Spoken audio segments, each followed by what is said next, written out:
Hola, buenas tardes. Mi nombre es Macarena Clementi. Junto al doctor Leandro Caribó queremos darles la bienvenida al segmento de neurooftalmología en el contexto de Oftalmo Córdoba 2020. La idea es hablar mediante charlas con grandes referentes de la neurooftalmología acerca de los principales temas que nos preocupan en esta especialidad. Y es lo que tenemos que saber de cada subtema. Así que muchas gracias a todos, a los disertantes, a los asesores científicos y en especial a ustedes que también están acompañándonos del otro lado. Muchas gracias. Leandro. Muchísimas gracias, Macarena. Bueno, es un placer para mí también darles la bienvenida a nuestro segmento de neurooftalmología. La idea esencial de este segmento es tratar de brindarles de la manera lo más simple y clara posible algunos aspectos sobre las patologías neurooftalmológicas que generalmente son consideradas como complejas y que nos encontramos diariamente en nuestra práctica. Así que bueno, para comenzar con las disertaciones, tengo el honor de presentar a la doctora Dolores Rivero Ayerza, quien es médica oftalmóloga, residida en el Hospital Italiano de Buenos Aires. Hoy por hoy es la neurooftalmóloga del Hospital Británico de Buenos Aires, junto con nuestro colega el doctor Roberto Ebner. También se desempeña como neurooftalmóloga en la Fundación Saldívar, es docente de pre y posgrado en numerosas universidades nacionales. El currículum no termina nunca de la doctora, así que la felicito por eso. Gracias, doctora, por aceptar estar aquí con nosotros. Nos va a brindar una presentación sobre lo que hay que saber sobre síndrome quiasmático. Adelante, Dolores, un gusto.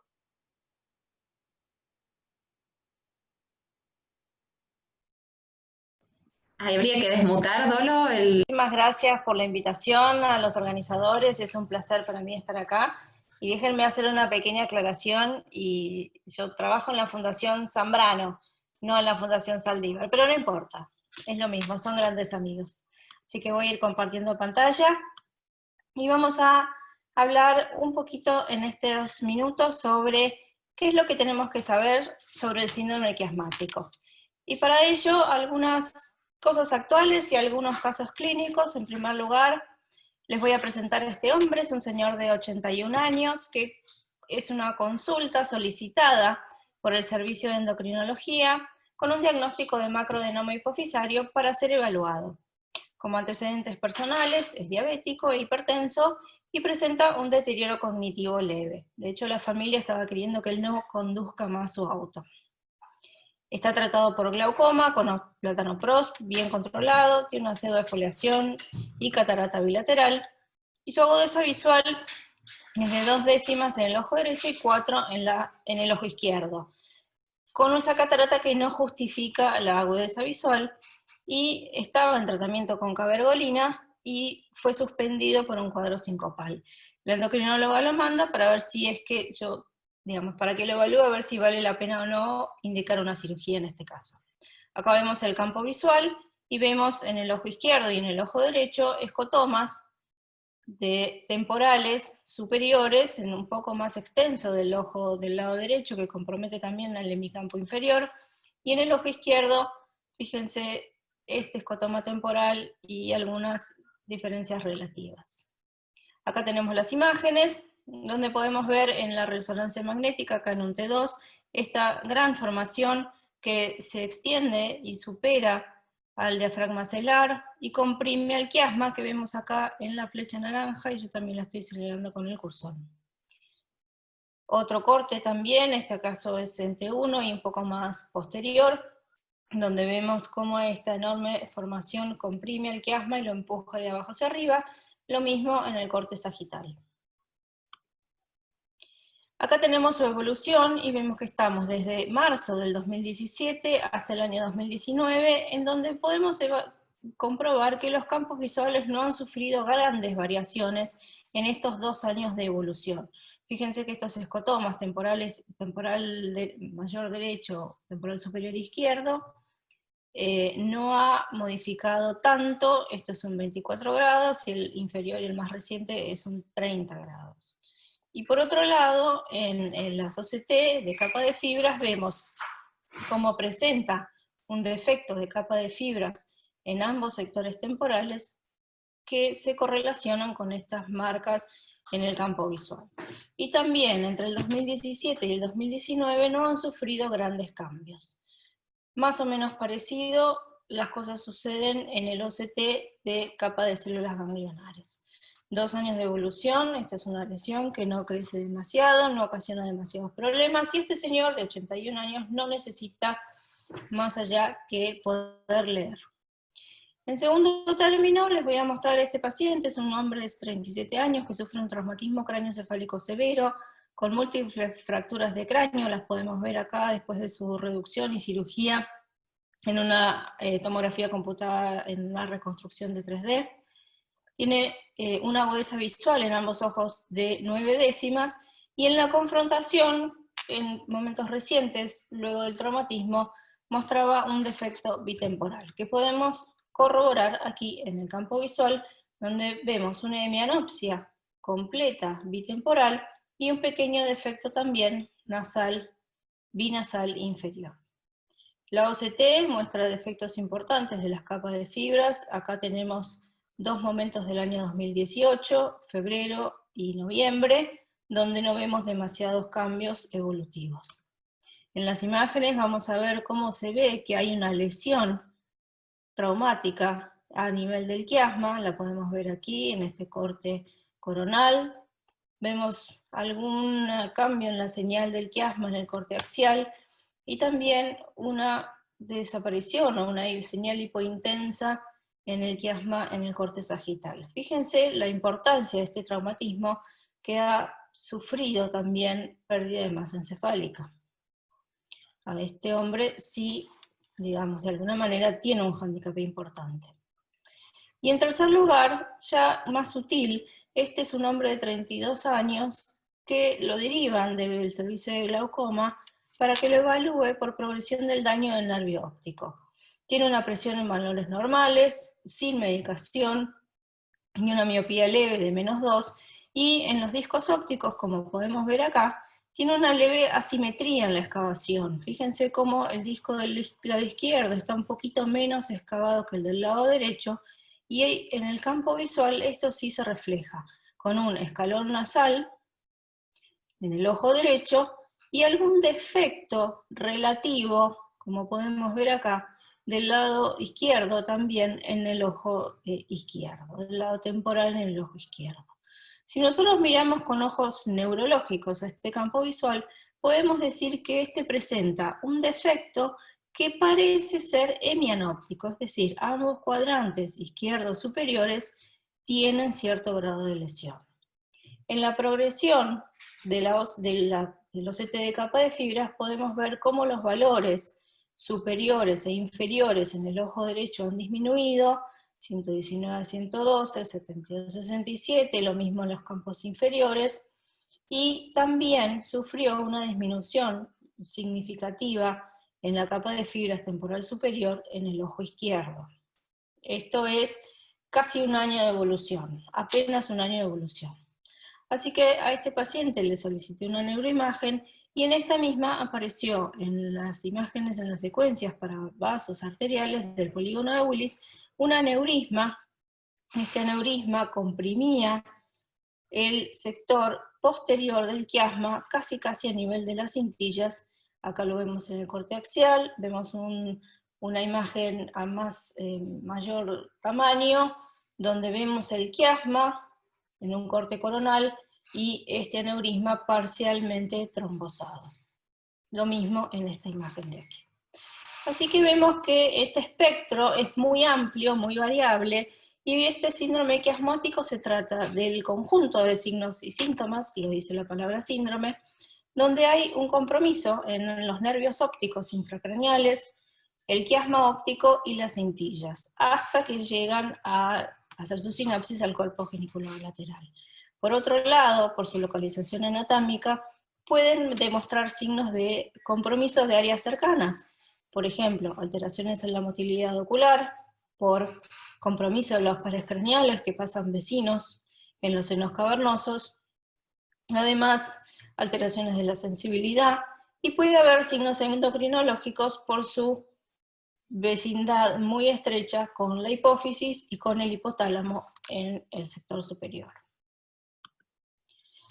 Tiene manifestaciones visuales muy variables. En general hay poco compromiso de la agudeza visual porque habitualmente las fibras maculares vienen muy protegidas. Puede asociarse a disestesias o dolor facial, dolor cefalea o dolor frontal. Si hay compromiso de pares craneales puede haber diplopia. No se olviden que el sistema simpático también puede generar, o la lesión del simpático puede generar una pequeña ptosis, además también la lesión del tercer nervio. Y en la capimetría vamos a ver un defecto que es bilateral y es asimétrico del siguiente modo. Si las lesiones o la compresión son más anteriores, vamos a ver defectos heterónimos, es decir, bitemporales. Esto es la porción anterior del quiasma y esto es la porción posterior del quiasma. Es decir, anteriormente los defectos van a ser bitemporales, en general relativos y con respecto al meridiano vertical, como vemos en este ejemplo. Por el contrario, si la compresión es más posterior, nos vamos a encontrar con defectos que probablemente sean más parecidos a defectos homónimos. ¿Está? Entonces, esto es una diferencia que tenemos que tener en cuenta porque a veces las lesiones pueden darnos algún signo un poco más sutil en la evaluación de estos pacientes. En la oftalmoscopía podemos encontrarnos con discos ópticos de aspecto normal o que haya disminución en la coloración o en el anillo neuroretinal, en el sector temporal o nasal en los polos, según dónde sea la compresión. Si es más posterior van a ser atrofias en polos, si es más anterior van a ser en banda, y sobre todo hay que tener en cuenta la asimetría en la excavación. Recuerden que toda compresión de los nervios ópticos anteriores va a producir excavación. Acá vemos dos ejemplos. Esto es un niño con un glioma quiasmático donde vemos claramente una alteración bitemporal en ambos discos ópticos, y este es el caso de recién donde hay una asimetría en la excavación. Con respecto a los estudios complementarios, hoy en día el OCT es un excelente y es un gran aliado, y es un método de estudio objetivo en los pacientes que tienen esta neuropatía óptica compresiva o cualquier otra, y tiene una correlación muy precisa y muy perfecta con el daño del campo visual. Vamos a ver una disminución de espesores en el OCT de capa de fibra, sobre todo en sectores nasales o temporales, si son en banda, o superiores e inferiores si el compromiso es más posterior. Y con respecto al OCT de capa de células ganglionares, vamos a ver un defecto en la hemirretina nasal que se corresponde con este defecto temporal de capa de fibras, claramente. Siempre y habitualmente con respeto relativo del meridiano vertical. Acá vemos cómo en el ojo derecho sí lo respeta, y por un daño más avanzado del lado izquierdo se extiende un poco hacia el lado nasal. Entonces, para ir terminando, vamos a saber y vamos a sospechar cuando vemos un campo visual si esto puede llegar a ser un síndrome quiasmático, ya que el campo orienta mucho la localización de la lesión compresiva. El mayor compromiso de la agudeza visual o asimetría en las alteraciones ocurre cuando estas compresiones son de localización más anterior por el compromiso de cada nervio óptico intracraneal. Tenemos que buscar, y no nos olvidemos de buscar signos asociados, las disestesias, el dolor, una sutil ptosis, una anisocoria, una diplopia no bien especificada a veces por los pacientes. El diagnóstico específico nos los brindan las neuroimágenes, sea la resonancia o la tomografía, y no nos olvidemos de pedir estudios de vasos, angiografías arteriales, como para descartar esta posibilidad de los aneurismas, sobre todo en pacientes jóvenes. El seguimiento adecuado es nuestro rol más importante cuando tenemos un paciente con un síndrome quiasmático, ya que va a ser nuestra la decisión o el rumbo, el cambio de conducta o la decisión terapéutica en los pacientes que lo presentan. De hecho, aquí vieron dos casos, uno que decidimos seguir evaluándolo y controlándolo, y otro que tuve que enviarlo hacia un cirujano intervencionista que le funcionalizó ese aneurisma que le estaba produciendo este problema. Así que eso fue todo. Muchísimas gracias por la invitación y estoy a disposición de ustedes. Muchísimas gracias, Dolores. La verdad, imposible no perderse un diagnóstico o hacer un adecuado seguimiento de pacientes con compromiso quiasmático después de tu excelentísima charla. Muchísimas gracias de corazón. Bueno, adhiero a lo que dice Leandro, así que para continuar un poco, vimos patología del quiasma, ahora vamos a ver qué pasa con la patología retroquiasmática. Y para eso la vamos a presentar a la doctora Alejandra Barile. Ella es la jefa de oftalmología del Sanatorio del Salvador y profesora de pre y posgrado de la Universidad Católica de Córdoba, y nos va a hablar de lo que hay que saber acerca del síndrome retroquiasmático. Bueno, Alejandra, cuando quieras, arrancas con la presentación. Muchas gracias. Gracias, Maca, por la presentación, gracias a los coordinadores por la invitación. La verdad que lo que hay que saber sobre el síndrome retroquiasmático es algo que a quienes transitamos ya varios años de neurooftalmólogos y a quienes se inician nos apasiona, puesto que es un punto de vinculación con el área general, con toda la patología sistémica, en donde tenemos la oportunidad de ser los primeros de encontrar sintomatología que oriente hacia orígenes diversos. Casualmente, en agosto de este año, llegó a nuestro servicio un paciente de 70 años de edad, quien consultó por falta de visión en algunas zonas, y sobre todo el área izquierda, le parecía que era el ojo izquierdo en la parte externa, y un poco de cierto encandilamiento. El paciente es hipertenso, en tratamiento sin controles por la pandemia, con una agudeza visual de 6 décimas en cada ojo. Su examen oftalmológico dentro de límites habituales. Cuando hacemos la observación, determinamos que en realidad este paciente presenta estos defectos tanto en el ojo izquierdo como en el derecho del campo visual, motivo por el cual nosotros tenemos lo que llamamos una hemianopsia homónima. En este caso es bilateral.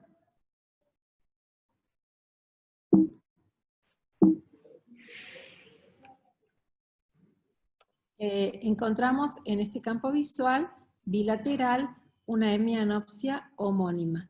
A pesar de la insistencia del paciente de su dificultad en el ojo izquierdo, era en ambos ojos.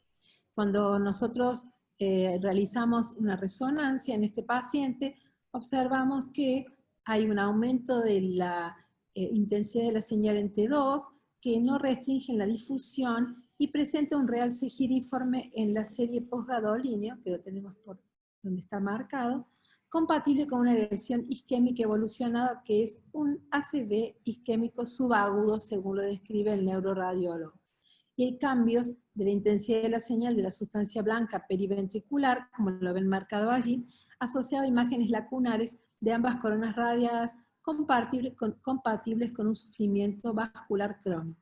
¿Qué significa esto? Este paciente dejó seguramente de hacer los controles en esta etapa y, como ustedes observarán, derivó en esta evolución. Como hay algunas papers que describen que podría llegar a haber a raíz de este tipo de situaciones alguna vía transináptica de determinación incluso en tiempo de la lesión o de las lesiones vasculares crónicas, realizamos un OCT donde nuestro paciente no tiene evidencias de lesiones transinápticas. Decimos que la hemianopsia homónima afecta la función visual y realmente impide la conducción. Por eso es tan significativa la presencia de estos pacientes en los consultorios. Cuando vienen, a veces lo descubren cuando vienen buscando un carnet de conductor. Entonces es importante, por eso, insistir en que el campo visual debe ser parte de esa anamnesis en quienes solicitan un carnet de conductor. La ACV, digamos, la hemianopsia homónima tiene como el ACV como la causa más común. El 10% de estos pacientes tienen una hemianopsia homónima, las cuales pueden ser completas o incompletas, pueden ser congruentes con un campo visual idéntico en ambos ojos o no, y su ubicación, digamos la ubicación de la lesión, se encuentra determinada por la tomografía o la resonancia. Nosotros preferimos siempre realizar resonancias. Tenemos dos grupos de origen, aquellos como el ictus y los que no son de tipo ictal. El grupo de ACV también se divide en infarto y hemorrágico, intraparenquimatoso primario. Zhang realizó una valoración muy importante de 904 hemianopsias homónimas, entre las cuales terminó de definir que el 69.7 tenían origen en ACV, el 30.3 en otras afecciones, el 38% eran completas y el 62% incompletas. Estas hemianopsias homónimas causadas por ictus, el 84.4 era por infarto, el 15.6 era por hemorragia intraparenquimatosa y casi todas en el terreno de la arteria cerebral posterior, el 54% en el lóbulo occipital y así de manera decreciente cuando las de menor proporción son las del ganglio geniculado lateral. La hemianopsia homónima por ACV ocurre en pacientes entre 35 y 70 años y por hemorragia intraparenquimatosa en pacientes de 40 a 75 años. Como verán, las edades son menores a las que a veces uno considera como pacientes en estudio, ¿no? Es decir, 35 y 40 no es para no dejar de considerar que pacientes más jóvenes también tenerlos en cuenta como vasculares crónicos. No se olviden los fumadores, no se olviden la diabetes, todo lo que son los síndromes metabólicos. Las hemianopsias homónimas en el 93% son unilaterales y en el 7% son bilaterales como nuestro paciente, aunque él insistía en que era solo un déficit o una molestia ligera de un solo lado. Recuerden que nuestro paciente tenía la misma agudeza visual en ambos ojos, o sea que son totalmente independientes de la agudeza visual. La hemianopsia homónima en el 74% puede ser congruente y en el 26% solamente incongruente, como en el caso de nuestro paciente. Afecta más a hombres que a mujeres, 50 y 49%, y esto es muy importante, que el paciente puede concurrir entre 1 y 6 meses posteriores a la lesión. Como describíamos recién, esta serie que Zhang realiza en Emory, Atlanta, estudia los 904 hemianopsias homónimas en 852 pacientes, donde registran 304 hemianopsias homónimas completas y 564 incompletas, que es una cantidad considerable, una evaluación importante, donde permite saber que las hemianopsias homónimas con preservación macular son el 66%. Así es que de esto, digamos, hay que guardar estas cifras como para cuando uno tiene el paciente en un simple examen, donde a veces se omite hacer el fondo de ojos o el campo visual como parte inclusive de un examen de carnet de conducir, por eso traje a colación lo anterior, puede ocurrir que aparezca o uno pueda dar inicio al estudio de la patología vascular crónica. La localización más frecuente es los lóbulos occipitales, el 45%. Y todo tipo de lesión con hemianopsia homónima, excepto la pérdida unilateral de media luna temporal y coarantopsia homónima, casi siempre está ubicado a nivel de las vías visuales retroquiasmáticas. Entonces aquí tenemos en A, la hemianopsia homónima completa. Estos campos visuales simplemente reflejan una mostración de lo que a veces uno en la vida cotidiana puede determinar y que nos oriente o que oriente a quien comienza en alguna valoración neurooftalmológica a establecer cuáles podrían ser campos visuales, digamos, de ligero conflicto. Luego en B, la hemianopsia homónima derecha más superior que inferior. En C, una cuadrantopsia homónima superior. Y en D, la hemianopsia homónima derecha que conserva la mácula. En E, un escotoma homónimo. En F, la cuadrantopsia homónima derecha. Y en G, la pérdida de la media luna temporal. Recordando un poco la anatomía, sabemos que las cintillas ópticas tienen fibras temporales y nasales, las cuales llegan hacia el ganglio geniculado lateral. El mismo tiene una estructura organizada, el cual presenta un campo visual siempre muy congruente y frecuentemente ocasionado por lesiones cuando hay en el territorio de la arteria coroidea posterolateral. Su afectación, digamos, de arteria cerebral media provoca defectos campimétricos que respetan el meridiano vertical y una hemianopsia homónima muy incongruente. Aquí encontramos entonces las lesiones campimétricas del ganglio geniculado lateral. Son los defectos que podemos encontrar con mayor o menor afectación de la sensibilidad.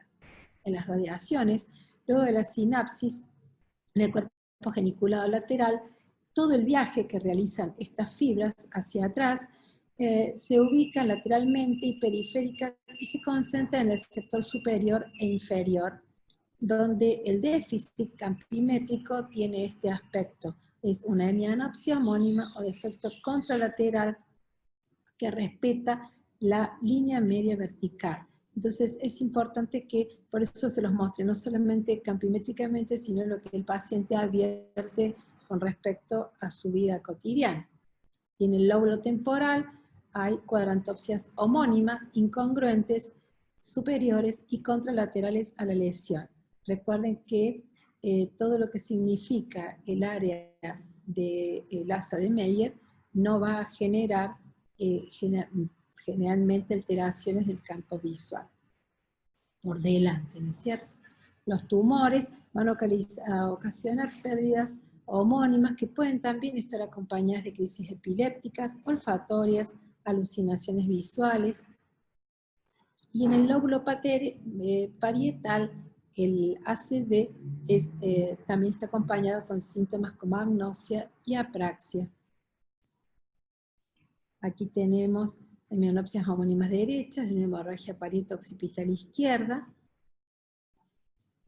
Y el lóbulo occipital realmente es quien nos depara gran cantidad de cambios a nivel del campo visual, mientras que, digamos, la disparidad entre las fibras cruzadas y sin cruzar, parte de las fibras nasales, recordemos la anatomía, y periféricas, destinadas a la región anterolateral, no están apareadas con las fibras cruzadas anteriormente, y son las responsables de la sembruna temporal monocular de la extrema periferia del campo visual.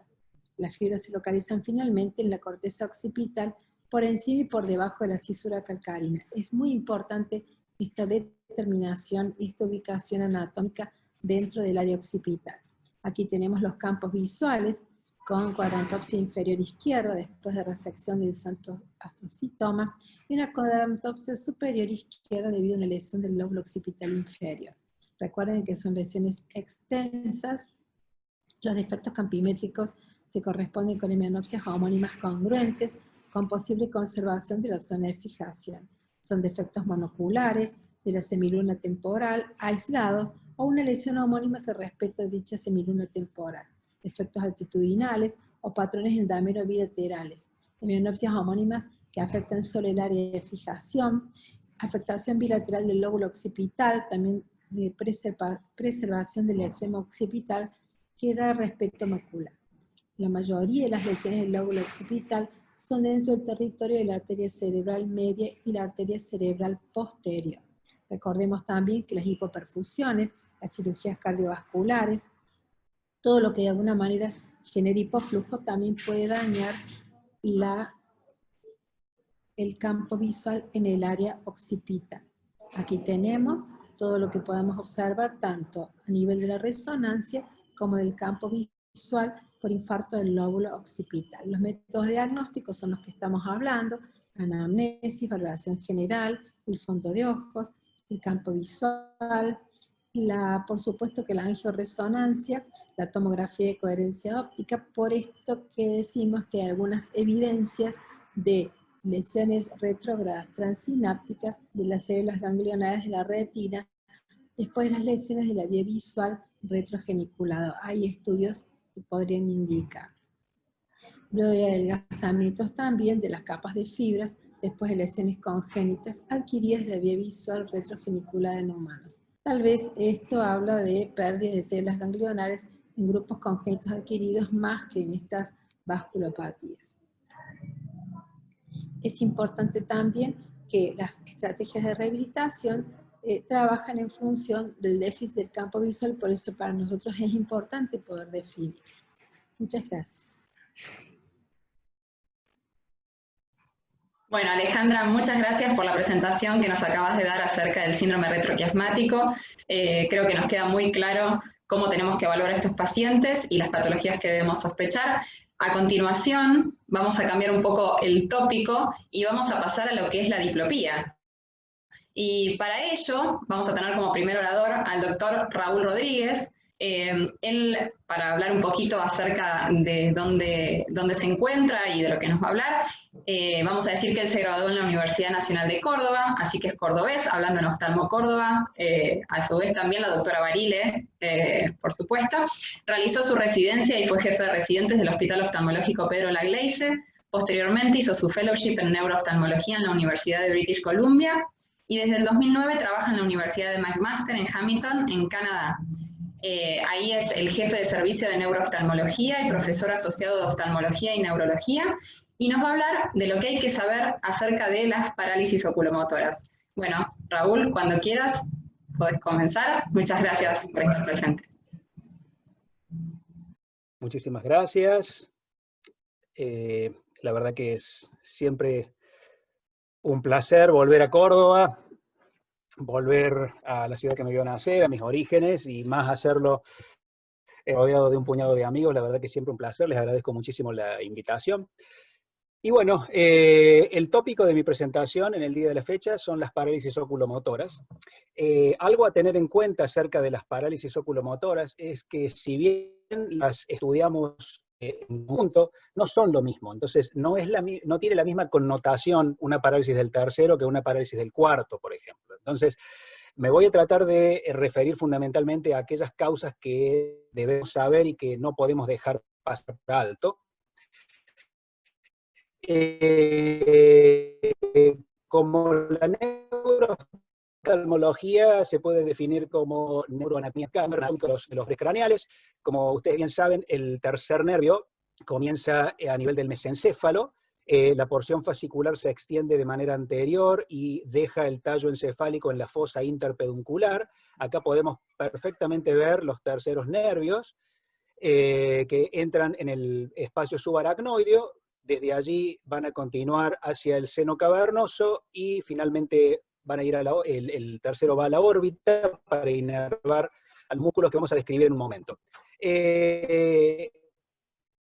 Un poquito de neuroanatomía, un poquito más dedicada como para tratar de entender lo que se viene, es la descripción de la porción subaracnoidea de la fosa peduncular, pasa entre la cerebral posterior y la cerebelosa superior y transcurre de manera lateral y paralela a esta arteria, que es la arteria comunicante posterior, que es importante porque de aquí se pueden originar aneurismas que pueden llegar a causar una parálisis compresiva del tercer nervio como la única manifestación que nos da una indicación de lo que se puede llegar a venir. Entonces, los aneurismas habitualmente se localizan en la unión de la comunicante posterior y de la arteria carótida interna, y la compresión suele ocurrir sobre, obviamente, la parte más externa del tronco del tercero.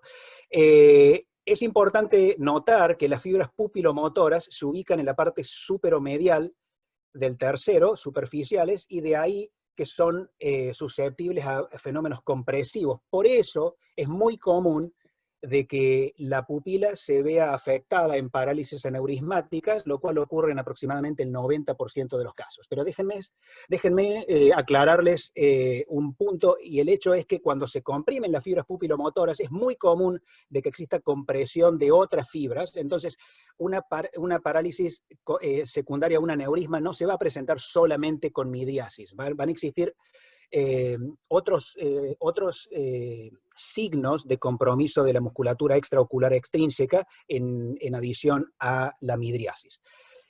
Ahora bien, ¿cómo se presentan los pacientes con una parálisis del tercer nervio, cualquiera sea la etiología? Bueno, para recordar, el tercero inerva el recto superior, el recto inferior, el recto medio, el oblicuo inferior y el elevador del párpado superior, así como también lleva las fibras parasimpáticas que van a ir al músculo ciliar y al esfínter de la pupila. Entonces puede ocurrir que la función del tercero se afecte por completo, en cuyo caso vamos a decir que esta es una parálisis completa o total del tercero, o puede ocurrir que sea una parálisis parcial en la cual el compromiso no es completo. Entonces, generalmente estos pacientes se presentan, cuando es completa, con una tosis y dificultad para elevar, deprimir, aducir el ojo, el cual se encuentra en una posición exotrópica y con hipotropía también, y con respecto a la pupila se va a encontrar dilatada. Ahora bien, por una cuestión de tiempo no vamos a repasar todas las posibles etiologías, entonces yo creo que cuando nos enfrentamos a una parálisis del tercero nos tenemos que preguntar, ¿de qué se trata esto? ¿Es esto la causa más común, que es la microvascular? ¿Es esto secundario a un aneurisma o es secundario a un tumor? Las parálisis tumorales suelen tener un curso crónico o por lo menos insidioso, sin un comienzo abrupto. Entonces, si vemos, vamos a limitar nuestro caso hipotético a un paciente que se presenta en la consulta con una parálisis aguda del tercer nervio, lo que tenemos que tratar de diferenciar es si esto se trata de una parálisis microvascular o aneurismática. ¿Por qué enfatizamos el hecho del aneurisma? Precisamente porque las consecuencias de pasar por alto un aneurisma son terribles, son devastadoras. Esta es una paciente que tuvo un aneurisma, no fue diagnosticado a tiempo y desarrolló una hemorragia subaracnoide, como ustedes pueden ver aquí. Incluso en el corte anal se ve el midline shift, el desplazamiento de la línea media, tiene un componente intraparenquimatoso. Las consecuencias son terribles. Aproximadamente un 15% de estos pacientes mueren antes de llegar al hospital. De aquellos que llegan al hospital, el 40% mueren en el hospital, y de aquellos que sobreviven, muchos terminan con severos déficits neurológicos, aproximadamente un tercio. Entonces, las consecuencias de pasar por alto un aneurisma son terribles, son devastadoras, por eso la importancia que le damos, pese al hecho de que no son tan comunes como la otra patología, que es microvascular. Entonces, cuando vemos a un paciente que está en nuestra consulta, que se queja de un comienzo agudo de una parálisis del tercer nervio, tenemos que tratar de determinar, ¿existen algunos parámetros en la historia o en el examen físico que me van a permitir con certeza descartar un aneurisma y evitar esas complicaciones terribles que les acabo de describir? Vamos a ver, la edad. Característicamente, las parálisis microvasculares se presentan en personas mayores de 50 años, pero los aneurismas también pueden afectar a personas mayores de 50 años. De hecho, esa tomografía que les acabo de mostrar era una paciente de 72 años. Entonces, no podemos de manera confiable descartar un aneurisma basados únicamente en la edad. La presencia de dolor tradicionalmente se ha atribuido a las parálisis aneurismáticas. De todas formas, se sabe que existen parálisis por compresión aneurismática que son completamente indoloras, y hay un gran porcentaje de parálisis isquémicas microvasculares que se presentan con dolor. Entonces, la presencia o ausencia de dolor no nos permite hacer el diagnóstico diferencial. Ahora bien, el compromiso pupilar, yo les dije que es muy común de que exista compromiso pupilar cuando existe compresión aneurismática, y varias décadas atrás, cuando no había acceso a las neuroimágenes, se desarrolló la regla de la pupila, que la regla de la pupila, de manera correcta, dice que si hay una persona que tiene una parálisis completa de la musculatura extraocular inervada por el tercero, pero la pupila todavía se mueve de manera perfecta, lo más probable es que sea microvascular. Si bien eso es cierto en la mayoría de los casos, la inmensa mayoría de los pacientes que vemos en la consulta son pacientes que tienen parálisis incompletas del tercero. Entonces, aquí el compromiso o la ausencia de compromiso pupilar ya pierde un poquito de relevancia, entonces no podemos de manera confiable y con certeza descartar un aneurisma en estos pacientes con parálisis incompletas, sobre todo si cualquiera sea el compromiso, el estado de la pupila. Entonces, vamos a decir que no nos permite tampoco diferenciarlos de manera fehaciente. Ahora bien, la presencia de riesgo cardiovascular en pacientes mayores de 50 años es muchas veces la etiología subyacente en las parálisis microvasculares, pero no nos olvidemos que los pacientes diabéticos, hipertensos, fumadores, con dislipidemia, pueden desarrollar aneurismas también. Entonces, vemos que no tenemos ningún elemento que de manera fehaciente nos permita hacer el diagnóstico diferencial y descartar aneurismas. Entonces, si bien esto todavía es un poco controvertido. Si asisten a paneles de expertos, suele existir cierto debate. Los minerales, todos los pacientes con una parálisis aguda del tercer nervio deben ser evaluados de manera urgente con neuroimágenes para descartar un aneurisma. En mi institución, todos estos pacientes tienen una angiotomografía porque nos brinda un nivel de resolución lo suficientemente importante como para detectar el 99, yo diría el 100% de los aneurismas de por lo menos 4 milímetros, que es el tamaño que se considera necesario para producir una parálisis compresiva. Así que enfrentados a un paciente con una parálisis aguda del tercero, si bien la etiología más frecuente son las microcefalias, debe siempre tener en cuenta la posibilidad de que esto se trate de un aneurisma, y la evaluación con neuroimagen es indicada. Ahora bien, les dije anteriormente que las parálisis no son todas lo mismo. Las parálisis del cuarto nervio no suelen tener la misma connotación que las parálisis del tercero. Por eso le voy a dedicar un muy pequeño segmento. El cuarto nervio nace, al igual que el tercero, en el mesencéfalo, un poquito más abajo, al nivel del colículo inferior. Es el único par craneal que se decusa completamente y que completamente sale por la parte dorsal del tallo cerebral, y es por esta decusación que es particularmente vulnerable a los efectos de los traumas encefálicos. Entonces, cualquier paciente que tenga un trauma, un golpe en la cabeza y que se queje de visión doble, si pensamos en compromiso del cuarto, uni o bilateral, vamos a estar en lo cierto muchas veces. Las otras etiologías que pueden afectar el cuarto, son las microvasculares y las descompensaciones de parálisis congénitas.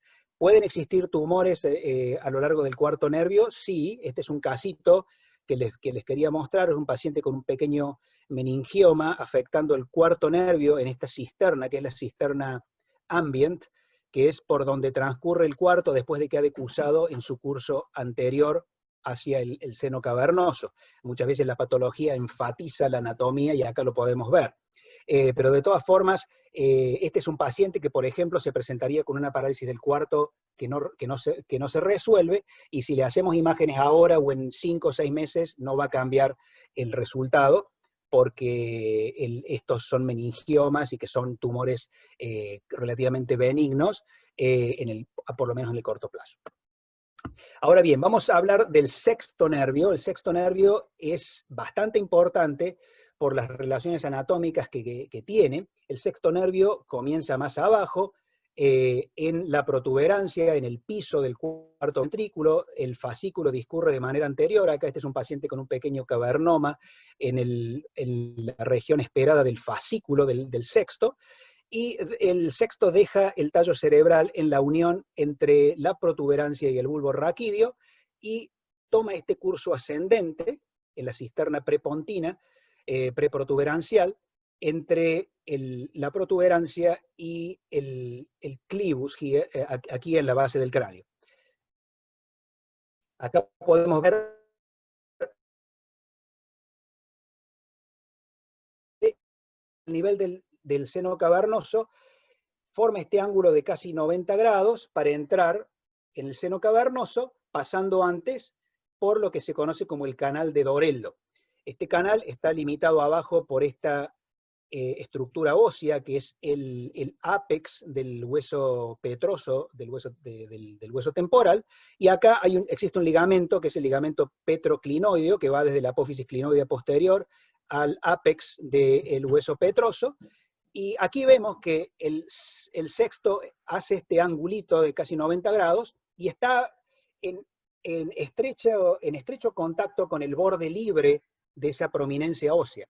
Es por eso que, por ejemplo, el sexto es vulnerable a los efectos de la hipertensión endocraniana, porque se estima que cuando existe hipertensión endocraniana, la presión hacia abajo puede llegar a comprimir el nervio contra este borde, o en algunos casos puede existir el desplazamiento, sobre todo cuando hay una herniación transtentorial, puede existir el desplazamiento hacia abajo del tallo cerebral, y este segmento ascendente, este segmento subaracnoideo del sexto nervio puede estar estirado, lo cual puede llevar al compromiso del sexto nervio. Entonces, si vemos un paciente con un sexto nervio, es importante hacerle un examen completo y descartar que tenga papiledema, ¿cierto?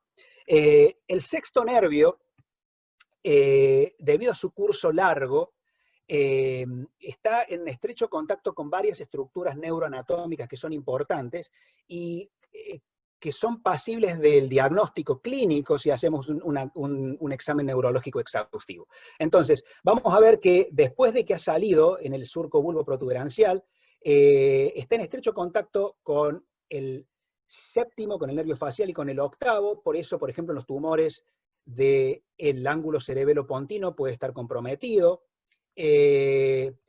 Como transcurre en la base del cráneo, en la parte basal del cráneo, es muy susceptible a los fenómenos metastásicos o a los tumores en la base del cráneo. Este es un cordoma, un tumor que característicamente afecta el clivus, y esto puede llevar a una parálisis uni o bilateral del sexto nervio. Por eso hay que tener en cuenta que incluso un sexto nervio aislado puede ser una manifestación del tumor.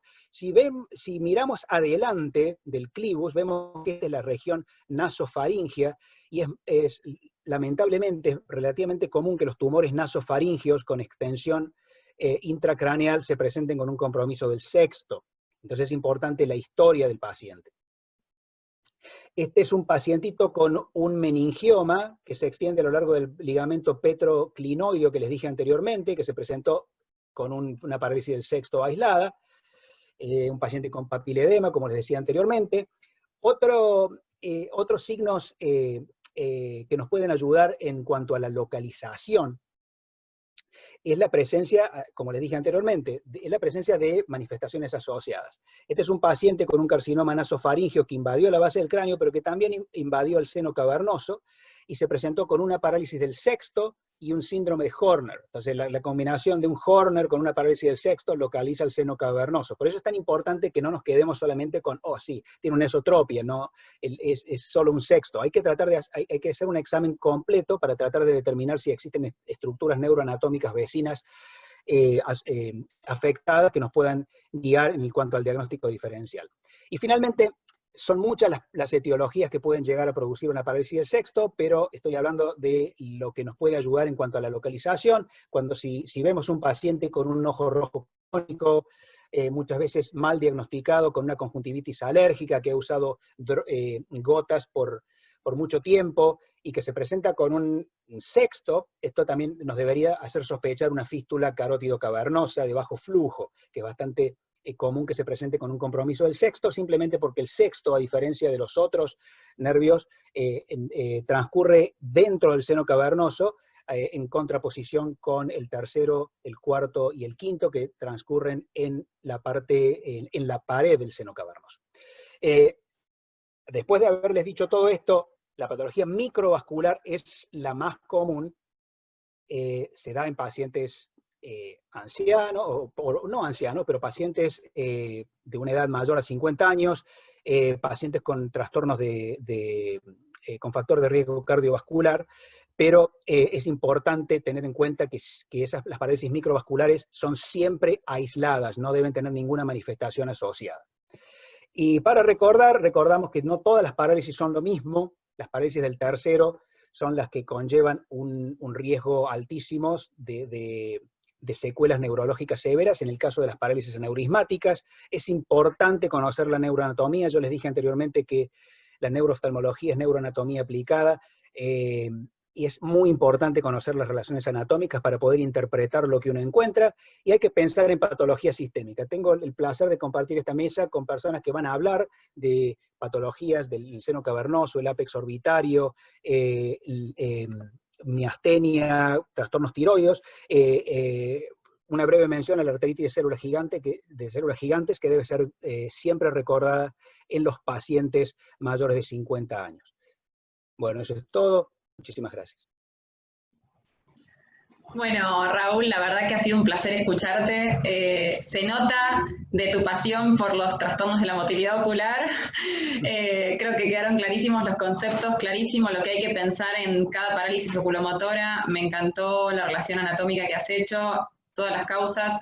la relación con los trastornos de la pupila y signos localizadores, así que la verdad creo que el objetivo quedó más que cumplido.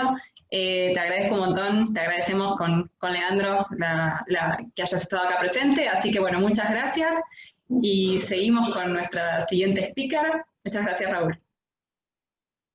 Gracias, Raúl, un gusto, gracias, Macarena. Bueno, ahora tengo el honor de presentar con alegría a mi amiga y colega, la doctora Emily Karam, médica oftalmóloga venezolana, que es sin dudas una de las principales exponentes de la neurooftalmología a nivel latinoamericano. Tenemos el gusto de tenerla aquí entre nosotros. Ella se formó en neurooftalmología en el Hospital Vargas de Caracas y luego realizó un fellowship en la Tufts, en la Universidad Tufts de Boston, junto con los doctores Thomas Hedges III, y nada más y nada menos que con uno de los próceres de la neurooftalmología, el doctor William Hoyt. Ella es doctora en ciencias médicas, es docente en numerosas universidades, es la editora para Latinoamérica del journal más importante de nuestra subespecialidad, que es el Journal of Neuroophthalmology, y hoy por hoy se encuentra desempeñando sus funciones como jefa del Departamento de Neurooftalmología en la Fundación Visión en Paraguay, y también es profesora de neurooftalmología en la Universidad de San Carlos en Guatemala. Con ella vamos a poder disfrutar la presentación sobre lo que hay que saber en diplopía en relación a la miastenia ocular y la enfermedad de Graves. Emily, un gusto, adelante cuando quieras.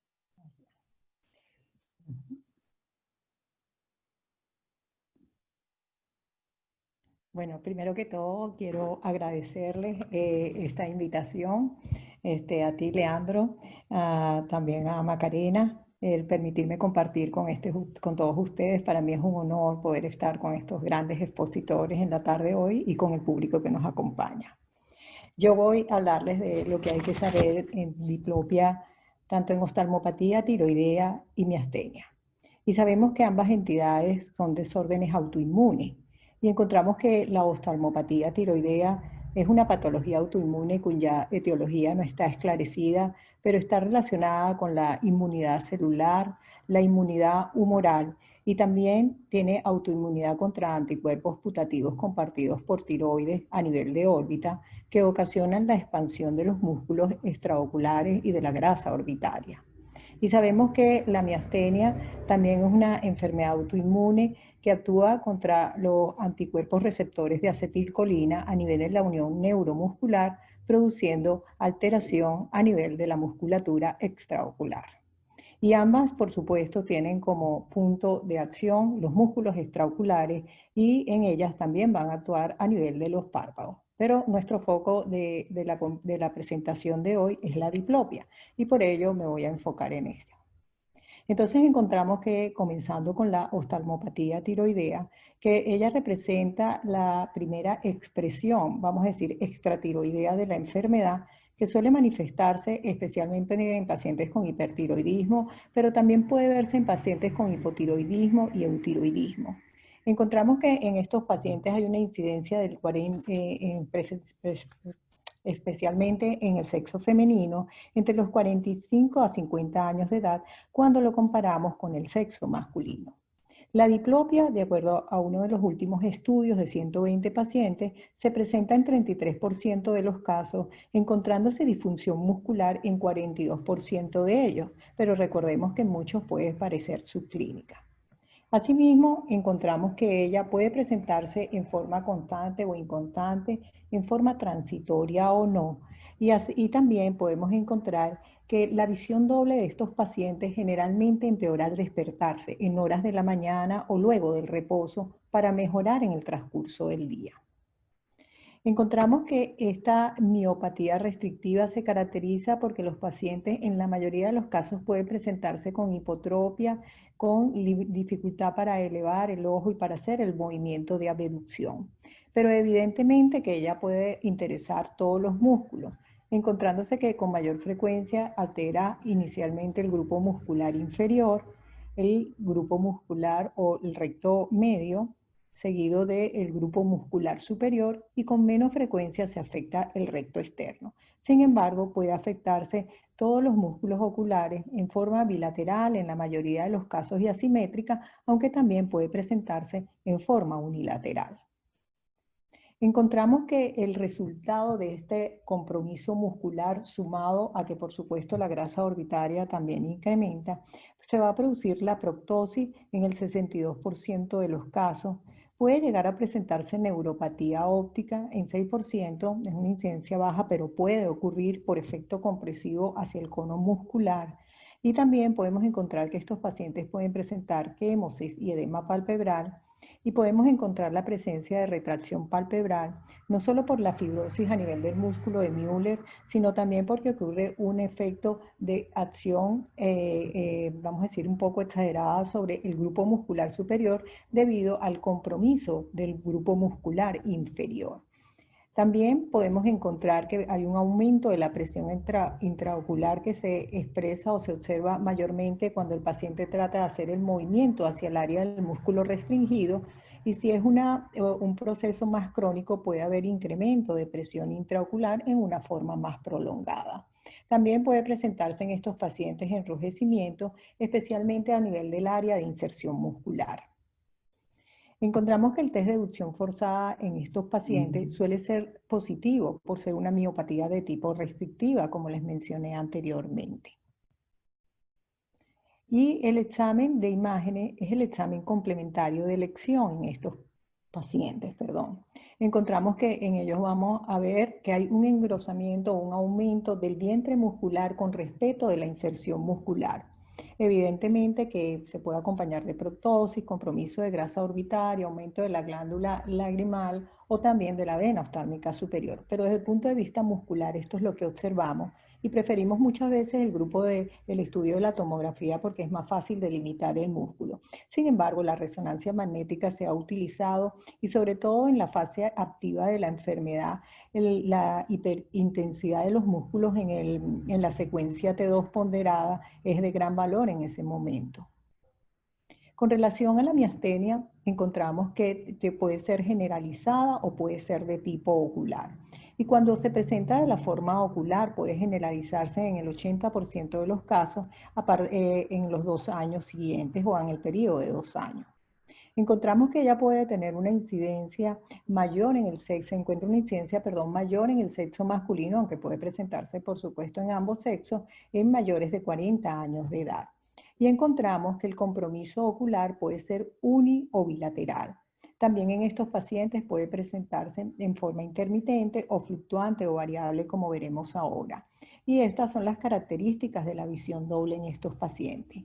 Esta visión doble puede variar durante el mismo día, durante el transcurso de los días, en un mismo examen. Y fíjense en el caso de esta paciente, en la primera video y en el segundo video, cómo le varían sus movimientos oculares, donde vemos que hay limitación, en este caso arriba la elevación, después los recuperas, luego puede haber al compromiso en las miradas laterales.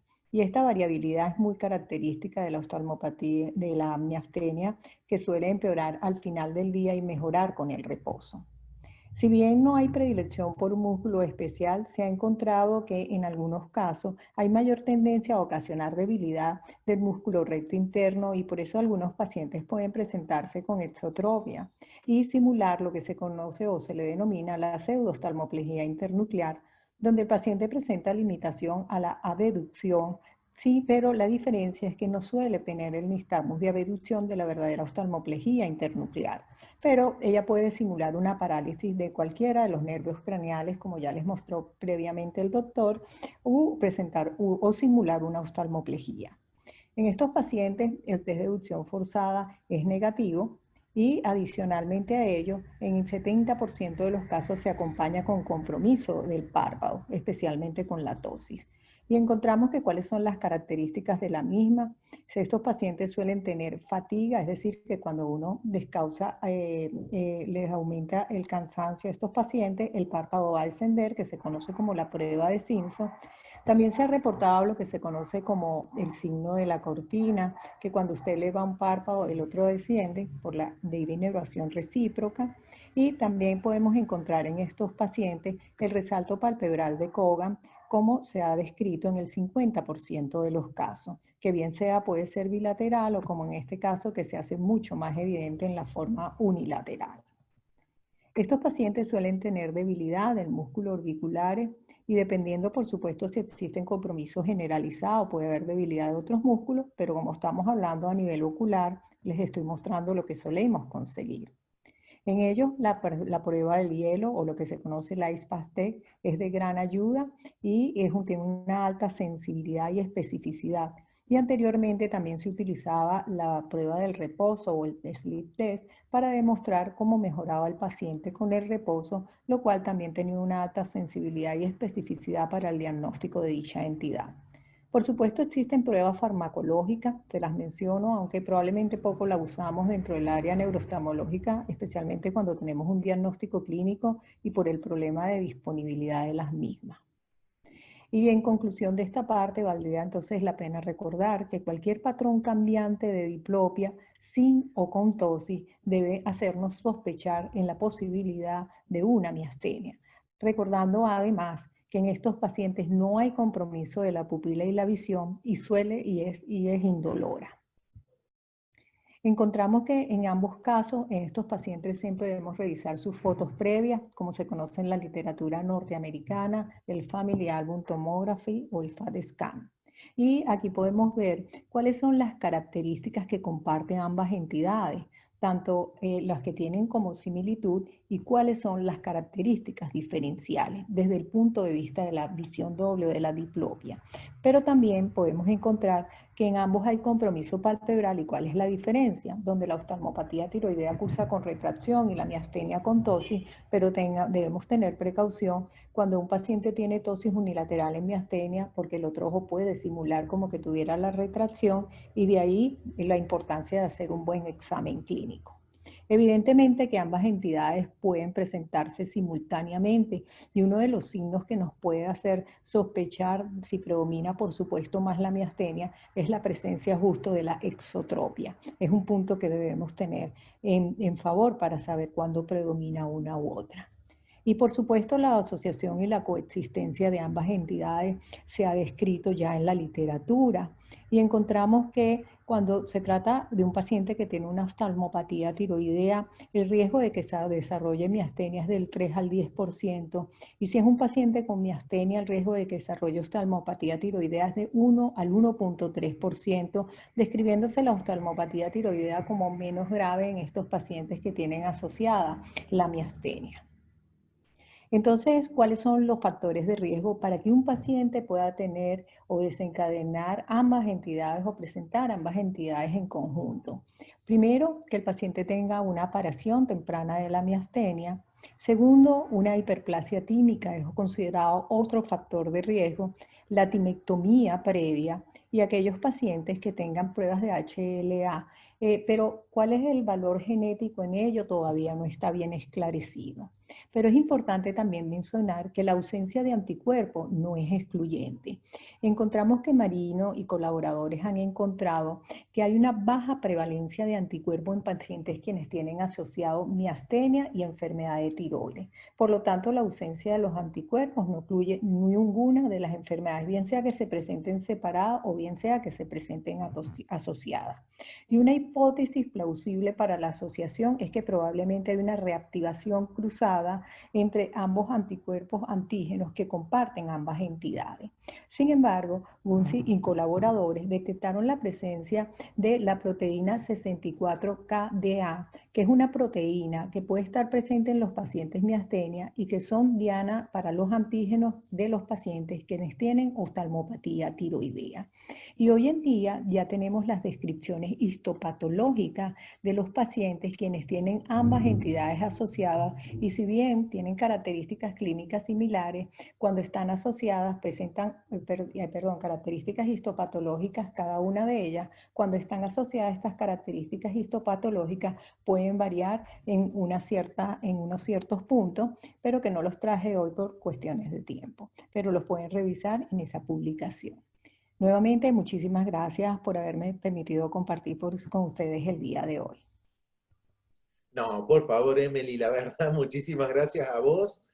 Ha sido un gusto escuchar semejante presentación tan, pero tan completa. Nos has dado un panorama espectacular sobre diagnosticar estas patologías y cómo diferenciar una de otras. Comparten una gran cantidad de elementos que nos has sabido mostrar con exactitud. Así que muchísimas gracias, Emily. Gracias ha sido un verdadero placer. Muchas gracias, Emily, nuevamente. Y bueno, y ahora vamos a pasar un poquito más atrás de lo que es la órbita, y para eso vamos a presentar a la doctora Moira Alzul. Ella realizó su residencia, jefatura de residencia, y es actualmente la jefa de la sección neurooftalmología del Hospital Italiano de Buenos Aires.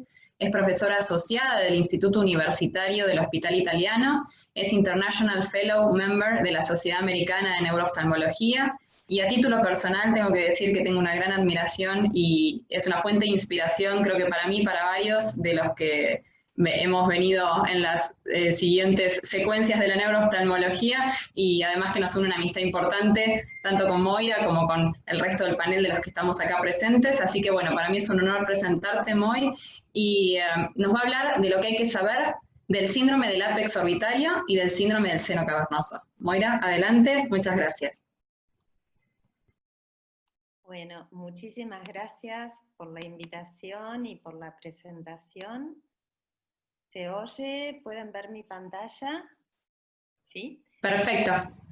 Bueno, bárbaro. Entonces arrancamos.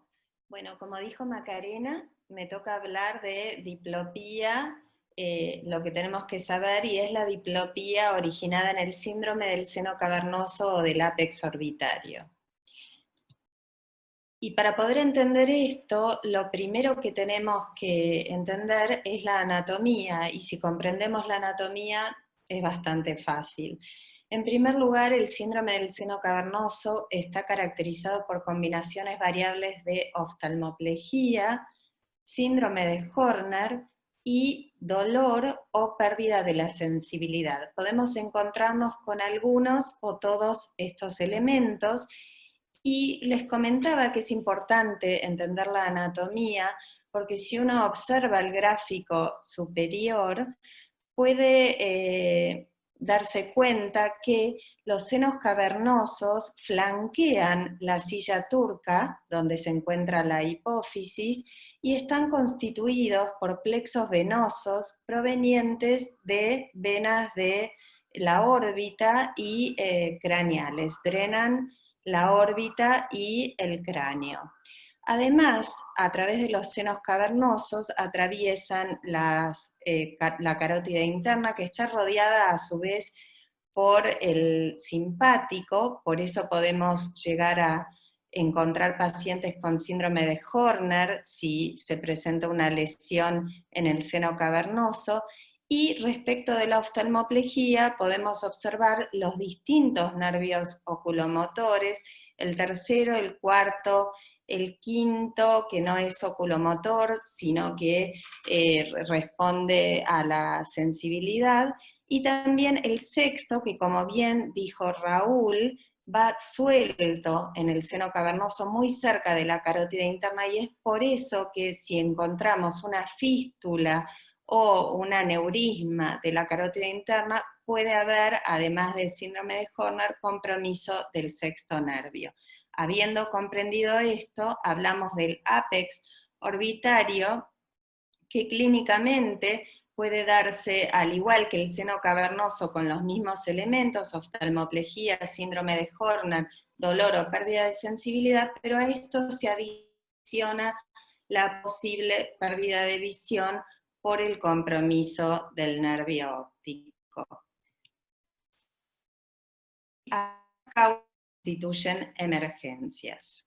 Estas son las causas más frecuentes del síndrome del seno cavernoso y del ápex orbitario. Con respecto al síndrome del seno cavernoso, algunas neoplasias, algunos tumores. Por ejemplo, ustedes veían la pituitaria, entonces obviamente el crecimiento de un adenoma de hipófisis puede producir un síndrome del seno cavernoso, también un meningioma, también linfoma, también metástasis. También si se altera la carótida por un aneurisma, o si se rompe el aneurisma puede producir una fístula carótida cavernosa, infecciones bacterianas, fúngicas, o bien inflamaciones. Tenemos que pensar en inflamaciones granulomatosas, en sarcoidosis, en poliangiitis granulomatosa. Tenemos que pensar también en una inflamación inespecífica que es el síndrome de Tolosa-Hunt, del cual vamos a hablar individualmente al finalizar casi la presentación. Y aquí vemos también las etiologías frecuentes del síndrome del ápex orbitario. Ahora bien, si queremos profundizar, podemos leer este paper que enfatiza la importancia de localizar primero a dónde está la patología con los elementos anatómicos afectados, la importancia luego de buscar la etiología a través de neuroimágenes, exámenes de laboratorio, eventualmente una biopsia, y aquí vemos muchas más etiologías que las que hemos mencionado. El que esté interesado puede leer el paper y profundizar, porque como hemos mencionado, el síndrome del seno cavernoso y del ápex orbitario constituyen síndromes clínicos, pero la etiología tenemos que buscarla. Y entonces vamos a presentar ahora casos clínicos, que es lo que siempre más nos queda y lo que recordamos. Este era un paciente de 74 años que vimos hace aproximadamente 10 años, y yo recuerdo que lo vi en una camilla del pasillo. El paciente estaba prácticamente inconsciente y pensaban que tenía una endocarditis infecciosa. Este paciente era un paciente diabético con una pansinusitis y celulitis bilateral de inicio brusco, venía de Ushuaia y tenía otros antecedentes vasculares. Y la primera pregunta fue clave, y acá está cetoacidosis. ¿Cómo está controlada su diabetes? Y este paciente, aquí pueden ver la foto, con la proptosis bilateral, fíjense el aspecto que tenía, no estaba bien controlado y presentaba una glucemia de 500 o 600. Y en las neuroimágenes, que es lo primero que solicitamos, no encontramos una alteración particular del ápex, sino una pansinusitis, y fue la biopsia lo que finalmente nos dio el diagnóstico. Esto era un hongo, una mucormicosis, con las hifas que se observaban en la biopsia que se hizo por punción aspiración de los senos paranasales, y este es el primer aprendizaje. Las neuroimágenes pueden estar normales en el sentido de que encontramos quizás una sinusitis, pero no vemos la necrosis que produce el hongo. Aún así, frente a la alta sospecha, hay que buscar tejido, hacer una biopsia, y finalmente en este caso así fue que llegamos al diagnóstico. El paciente obviamente se lo trató con anfotericina B, pero no anduvo bien, y se le empezó a administrar, como pueden ver en la foto, anfotericina local, no anduvo bien y terminó exenterado.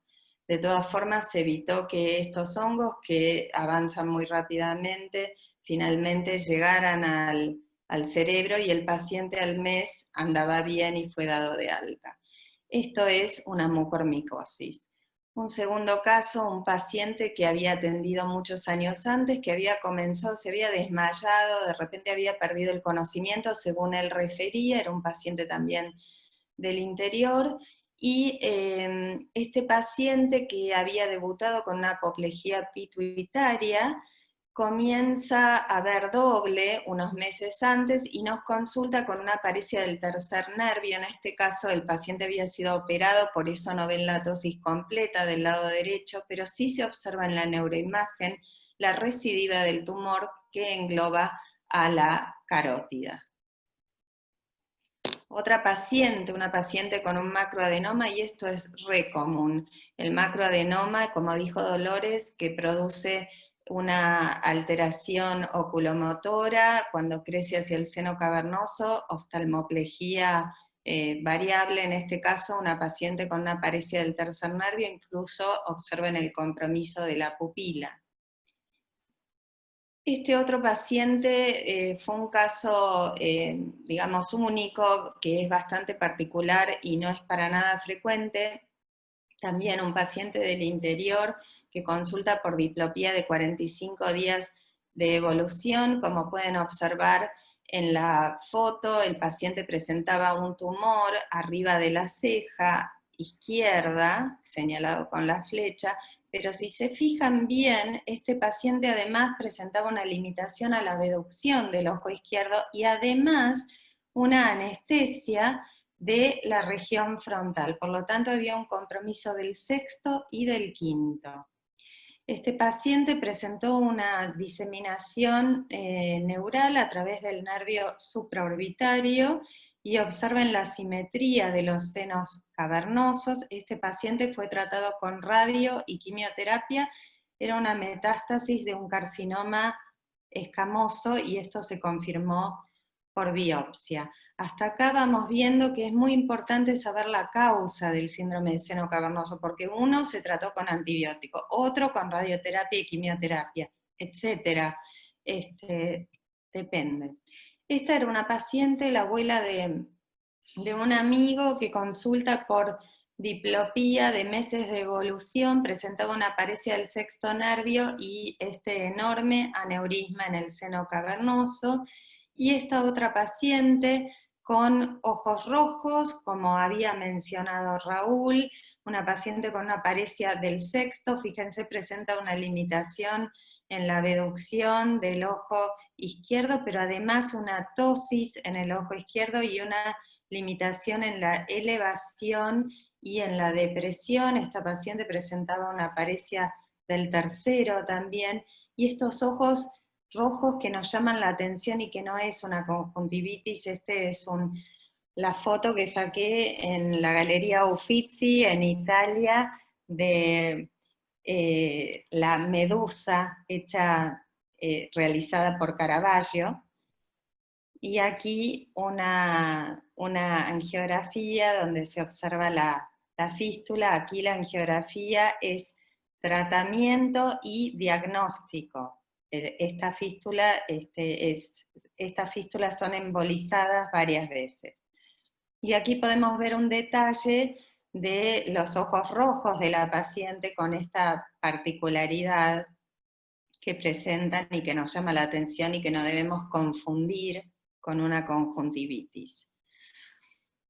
Por último, una paciente con un síndrome de Tolosa-Hunt. Esta paciente presentaba su segundo episodio, había consultado 6 años antes. En el segundo episodio se presentaba con mucho dolor y diplopía. En la foto se observa la paresia del sexto nervio izquierdo, pero en el primer episodio había presentado una paresia del tercero, del sexto, y además la alteración del quinto nervio. Estos pacientes vienen con mucho dolor orbitario, periorbitario.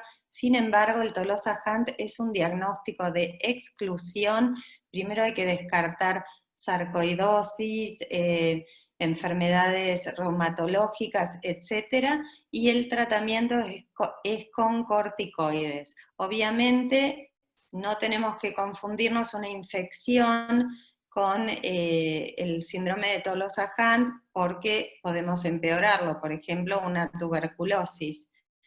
El problema en estos pacientes es que los corticoides, que son el tratamiento y a lo cual responden casi inmediatamente, a los 2 días, 3 días se encuentran bárbaros, sin dolor, aunque las oftalmoplejías tardan bastante más en resolver. Bueno, este tratamiento con corticoides también puede mejorar otras patologías, como por ejemplo el linfoma, y es muy difícil acceder al seno cavernoso para hacer una toma de biopsia. Sin embargo, la resonancia y angioresonancia de cerebro son de mucha utilidad. Esta paciente presentaba lo característico del síndrome de Tolosa-Hunt, que es el engrosamiento de la pared externa del seno cavernoso, que refuerza intensamente post-contraste. Esta es la resonancia de 2012, y en 2018 la lesión es secuelar.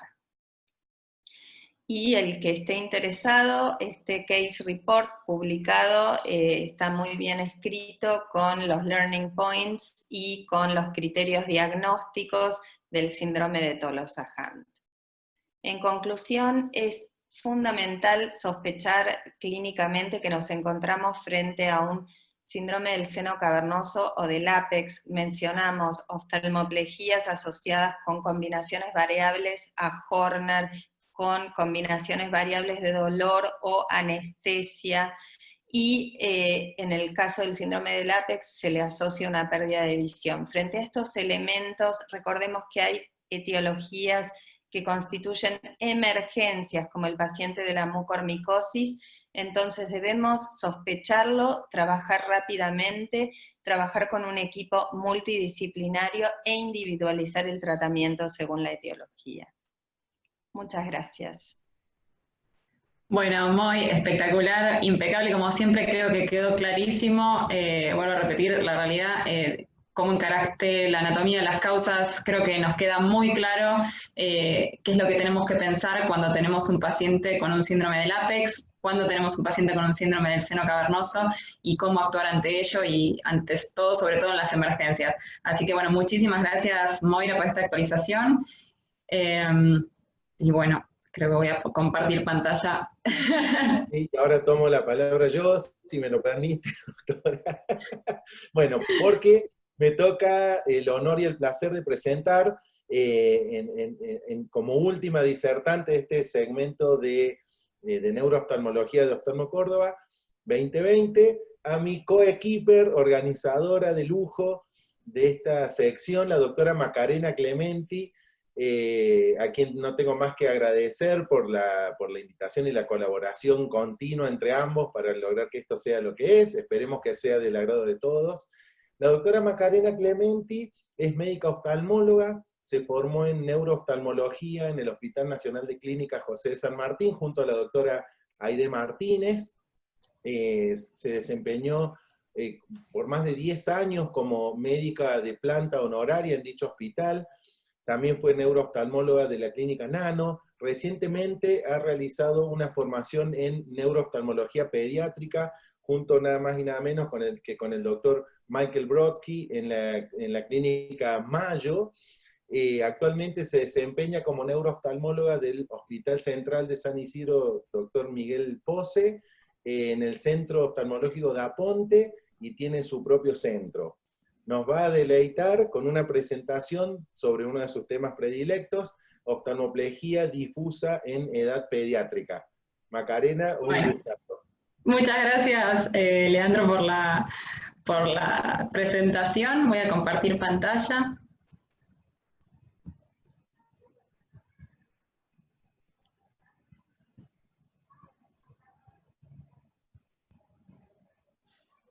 Todavía no sé si dice. Estamos esperando, seguramente. Bueno, muchas gracias, Leandro, por la presentación, y yo les voy a hablar lo que hay que saber acerca de oftalmoplegia difusa en pediatría. Hacemos un apartado en los pacientes pequeños, así que bueno, como objetivos de la charla es presentar mediante un caso clínico un diagnóstico que debemos tener en cuenta ante un niño con oftalmoplegia difusa aguda, y plantear los posibles diagnósticos diferenciales a fin de detectar en forma temprana la causa y evitar secuelas. Y la historia comienza así. Es un paciente de 2 años, masculino, que el 29 de enero de este año viene para operarse de estrabismo. Como antecedentes personales era sano, niega antecedentes de cirugía, niega antecedentes familiares de estrabismo. Sin embargo, como antecedente de enfermedad actual, desde diciembre el chico ya había presentado algunos síntomas que nos llaman la atención. El 20 de diciembre de 2019 fue diagnosticado con gripe A. Para el 14 de enero se suponía que se había recuperado parcialmente, pero seguía con un cuadro viral y urticaria y un síndrome febril inespecífico. A la semana se agrega que los párpados están más bajos, según lo que refieren los padres, y a los 2 días el ojo derecho está más hacia adentro, según lo que refieren ellos mismos, y empeora hacia la tarde. Por lo cual deciden consultar a un oftalmólogo, quien deriva a un neurólogo, pero no solamente consultan con uno, sino con 2 neurólogos, dado que el cuadro no mejoraba. Sin embargo, dado que la resonancia de cerebro y de órbitas era normal, coincidieron en realizar una cirugía de estrabismo. Esta era la resonancia del paciente a mi derecha, de características normales. El examen clínico que realizamos nosotros, que fue a la semana de las anteriores consultas, vemos que en la autorrefractometría no hay nada que nos llame demasiado la atención, fija bien con ambos ojos, sigue y mantiene la mirada, pero al examen de los reflejos pupilares presentaba una midriasis bilateral arreactiva con un fondo de ojo normal. Veamos qué pasaba con la motilidad. Este es el chiquito en posición primaria, vemos que tiene una esotropia, vemos que además se asocia a ptosis bilateral más acentuada en el ojo derecho, como podemos ver, y acá en este caso el ojo derecho, y vemos que a la levoversión observamos una limitación clara de la abducción del ojo izquierdo, a la dextroversión observamos una clara limitación en la abducción del ojo derecho, casi no deprime los ojitos, casi no eleva los ojos. Entonces, estamos ante un pacientito que tiene una limitación bilateral en la abducción, elevación y depresión severas, con una menor alteración en la aducción bilateral asociado a ptosis. Interpretamos el cuadro como un tercero y un sexto bilaterales con compromiso de pupilas. Entonces, diagnósticos diferenciales de oftalmoplegia difusa en niños. Nos ponemos a pensar un poco, nos ayuda el doctor Michael Brodsky con algunas causas, y si empezamos a pensar cuáles son las posibilidades que tenemos que pensar en estos casos, como causas crónicas, si fuera el caso, lo cual no lo era, dado que el cuadro nuestro era más bien agudo, subagudo, pero pensando en causas crónicas, pudiera ser una miastenia gravis, pudiera ser una oftalmoplegia externa progresiva crónica. Sin embargo, dijimos que es un cuadro agudo y que tiene pupilas alteradas, o sea que estos 2 diagnósticos no encuadrarían en el caso que estamos mencionando. Degeneración espinocerebelosa, realmente no presentaba ataxia al momento de la consulta. Encefalitis de Bickerstaff, es una causa que la tenemos que pensar, sobre todo si hay compromiso del sensorio. En este caso no había síntomas ni signos neurológicos, además de la oftalmoplegia, evidentes. No quiero dejar de mencionar, si bien es una causa congénita de oftalmoplegia difusa, a la fibrosis de los músculos extraoculares, pero como bien lo dice su nombre, es congénita, con lo cual en este caso tampoco era causa de lo que le estaba pasando a nuestro paciente. Como causas agudas, tenemos que pensar, ¿puede haber sido un botulismo? Realmente ya llevaba 10 días el cuadro y sin otros síntomas generales, es decir, no tenía náuseas, vómitos, disfagia ni debilidad de los músculos proximales, meningitis, apoplejía hipofisaria, trombosis de los senos venosos, cerebrales, una ACV de tronco que lo justificara. No tenía fiebre y la resonancia era normal, con lo cual descartamos estas causas. Fiebre transmitida por garrapatas, estas causas están descritas más bien en los Estados Unidos, que es más frecuente, acá es raro, no tenía antecedentes. Medicación antiepiléptica también puede darnos oftalmoplegias difusas, en el caso de la fenitoína, pero tampoco referían este antecedente. Tumores de fosa posterior, con una resonancia normal, esto ya queda eliminada. Encefalopatía de Wernicke, o por déficit de tiamina o vitamina B1, en este caso tampoco lo sospechamos, no tenía antecedente de malnutrición, no tenía confusión, no tenía ni nistagmo ni ataxia. Tener presente por lo menos a la vasculitis, a la poliangiitis granulomatosa, sobre todo si hay una oftalmoplegia difusa en niños que tengan un compromiso renal y respiratorio concomitante. Pero bueno, tampoco era el caso de nuestro paciente. Lo cierto es que nuestro paciente tuvo un cuadro agudo, postviral, y que me puse a pensar y dije, no, me parece que necesitamos una punción lumbar. No va a ser que tenga este cuadro que sospechamos y que lo hablamos con la neuropediatra. ¿Puede ser un Miller-Fisher? Y la realidad es que ella nos aporta unos datos muy interesantes. El paciente presentaba una hiporreflexia en miembros inferiores. Se le realiza, estando internado, una punción lumbar con la presión de apertura normal. Sin embargo, presentaba un nivel de proteínas más elevado de lo normal, con una disociación albuminocitológica, un electromiograma y velocidad de conducciones normales, una resonancia de cerebro que se le vuelve a repetir normal, una resonancia de médula con contraste, que me lo facilita la doctora Eliana Julián, donde vemos un realce de lo que son a nivel radicular de la cauda equina. Por eso algunos autores mencionan este Miller-Fisher como una enfermedad encéfalo-mieloneuritis.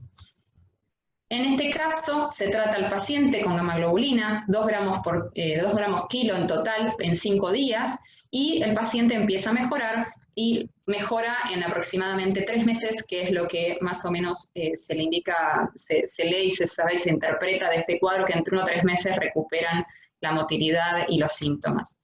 En el síndrome de Miller-Fisher, recordemos las 3A, hay una alteración oculomotora en el 63% de los casos, afectación del tercero y del sexto. Lo más frecuente es el sexto, es decir, se manifiestan inicialmente con una esotropia, es el primero en afectarse y el último en recuperarse. Ojo, porque como arrancan con una parálisis del sexto, inicialmente tenemos que descartar una esotropia comitante aguda, pero en esos casos, como bien lo dice el nombre, es comitante y no tienen una alteración franca, una evidencia franca en la paresia del recto lateral. Tenemos que también entender que hay un 33% de los casos que presentan ataxia y un 17% que presentan arreflexia, y otros signos y síntomas que puede presentar el paciente son tosis, disestesias, parálisis del facial o vulvar en el 25% y debilidad en miembros inferiores. Ahora bien, oftalmoplegia difusa en pediatría, síndrome de Miller-Fisher es algo que siempre tenemos que pensar. Es una polineuropatía desmielizante autoinmune aguda, es una variante del síndrome de Guillain-Barré, es un 5% de estos síndromes de Guillain-Barré. Los estímulos para que aparezca este cuadro son los cuadros infecciosos, hasta de un 60% por virus respiratorios, como vemos, o gastrointestinales, y recalco el Campylobacter jejuni, que se da en el 21% de los casos como causa de esta enfermedad. Y acá tenemos que también dosar en esta enfermedad estos anticuerpos antigangliósidos anti-GQ1B, que están presentes entre el 85 al 90% de los casos. Estos anticuerpos actúan en contra de los glicolípidos de la membrana axonal, pero en realidad son anticuerpos que van dirigidos en contra de la membrana de los microorganismos, ya sea respiratorios o gastrointestinales, que han afectado al paciente. Lo que pasa es que hay un mimetismo molecular y en vez de ir a actuar en contra de la membrana de esos microorganismos, van en contra de la membrana axonal, que tiene un epitope diana muy parecido al de estos microorganismos. Entonces son linfocitos B que estimulan el complemento lesionando los canales de sodio y bloqueos en la conducción y debilidad muscular. Este gangliósido está presente en altas concentraciones en los nervios tercero y sexto. Es más frecuente en varones y menos frecuente en niños. Es una enfermedad autolimitada de 1 a 3 meses, pero es muy importante tratarlo para evitar complicaciones de esta enfermedad que pueden darse en forma aguda.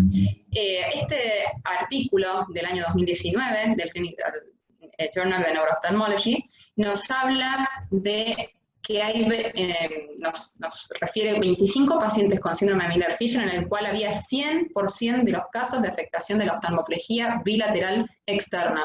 Pero esto frecuente, el nervio más afectado era el sexto, había un 56% que se manifestaban en forma de oftalmoplegia incompleta y un 44% en forma completa.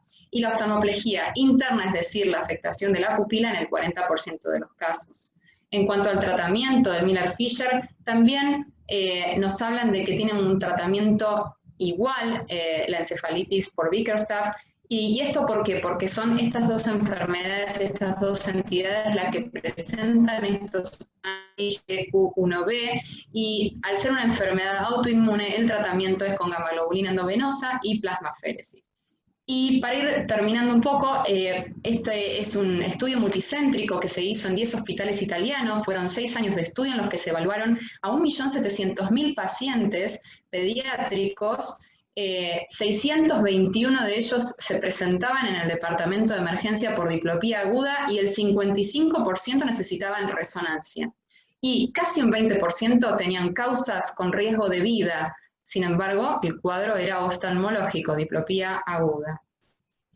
Entonces, para ir resumiendo y a modo de conclusión, cuando tenemos una oftalmoplegia difusa en pediatría, si bien pueden presentarse en forma unilateral, pero no es lo más frecuente que se presenten con una órbita congelada, obviamente ahí tenemos que pensar en todo lo que nos hablaba la doctora Moira Alzul, síndrome del ápex, síndrome del seno cavernoso. Vamos a ir a solicitar neuroimágenes de cerebro específicamente y haremos un tratamiento local si se trata de algún tumor, algún tratamiento con corticoides, si se trata de algo inflamatorio. Ahora bien, si la oftalmoplegia difusa es bilateral, como nos pasó en el caso de nuestro paciente, hay que diferenciar si es aguda o crónica. Si es crónica, indagar acerca de fatigabilidad o de simetría de los párpados, de la diplopía. Si es aguda, evaluar si hay ataxia, si hay fiebre, si hay confusión, cómo están los reflejos osteotendinosos profundos, cómo están las pupilas. Y con todo eso vamos a decidir si amerita internación, una interconsulta con neuropediatría, solicitar neuroimágenes si nos quedamos cortos con las de cerebro, así que vamos a pedir de médula espinal, eventualmente también una punción lumbar, electromiogramas y anticuerpos antigangliósidos. Y hablamos ya de varias de las causas: Guillain-Barré, Miller-Fisher, enfermedad encefalitis de Bickerstaff, botulismo, ACV de tronco, miastenia, la CPO, etcétera, etcétera, etcétera. Y yo creo que en las agudas tenemos que tener presentes que van a tener un tratamiento porque son mayormente de etiología autoinmune, de gamma-globulinas y plasmaféresis, y en las crónicas, ya las mencionamos anteriormente, entre ellas la miastenia, un tratamiento específico para la misma, la CPO, eventualmente cirugía de estrabismo. Bueno, tener en cuenta la causa para poder evaluar el tratamiento. Como conclusiones, la oftalmoplegia difusa en pediatría debe ser evaluada en forma interdisciplinaria, no solo el oftalmólogo, el neurooftalmólogo, el neuropediatra. El síndrome de Miller-Fisher, si bien es poco frecuente y autolimitado, el rápido tratamiento disminuye el periodo de convalescencia y evita complicaciones graves como la depresión respiratoria. Y una rápida evaluación de exámenes complementarios, entre ellos una resonancia, a veces no alcanza, hemos visto en nuestro caso. Pensar rápidamente en los diagnósticos diferenciales para la celeridad en el diagnóstico y tratamiento, y así evitar complicaciones con riesgo de vida de nuestros pacientes. Bueno, presentado todo esto, quiero decirles que nosotros somos los oftalmólogos, los neurooftalmólogos, estamos viendo la punta del iceberg y resalto la importancia del trabajo en equipo. Bueno, muchas gracias por la atención. Ahí damos por finalizada mi charla y, por supuesto, no sé si Lean, ¿querés decir algo en estos momentos? Felicitarte, Maca, la verdad que espectacular presentación sobre este tema que en general es dejado de lado en la gran mayoría de los congresos científicos, ¿no? La neurooftalmología en niños. Ya sabemos a quién vamos a llamar cuando estemos un poco desesperados con un pacientito que está viendo doble en edad pediátrica. Muchas, muchas, muchas gracias de corazón. Bueno, muchas gracias, Lean, por sus palabras, y la verdad es que no tenemos más que agradecer nosotros a todos los que han participado en esta mesa. Realmente ha sido un placer escucharlos, y no queremos dejar de invitarlos a la otra mesa que hemos armado para que ustedes disfruten y sigan disfrutando de estos temas tan importantes de la neurooftalmología, lo que hay que saber en neurooftalmo, así que los invitamos a que sigan escuchando la otra mesa. Bueno, muchas gracias nuevamente a todos, y la verdad que estuvo muy lindo, un momento hermoso compartido con amigos, y bueno, es siempre muy lindo verlos a todos, y sobre todo compartiendo ciencia, ¿no? Así que bueno, sin más que decir, por lo menos de mi parte. Lean, no sé si quieres decir algunas palabras. Nada, no se pierdan la otra mesa, los esperamos, nos vemos pronto. Gracias. Bueno, muchas gracias a todos. Gracias y nos